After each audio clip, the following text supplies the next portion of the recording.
కేంద్ర ప్రభుత్వం పెండింగ్ నిధులు విడుదల చేసినట్టు పేపర్ ప్రకటన ద్వారా కానీ అలాగే అధికార సర్క్యులర్ కానీ జారీ చేయడం జరిగింది.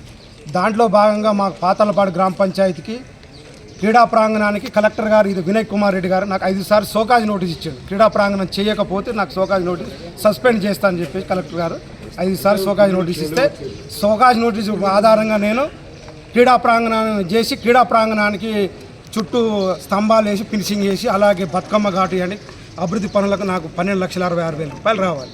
దానికి రావడానికి డిపిఓ గారు కలిసినాం. డిపిఓ గారు కలిస్తే ఎండిఓ గారు చెప్పిండు. ఎండిఓ గారు చెప్పి ఏం చేయండి ఎంపీఓకి చెప్పిండు.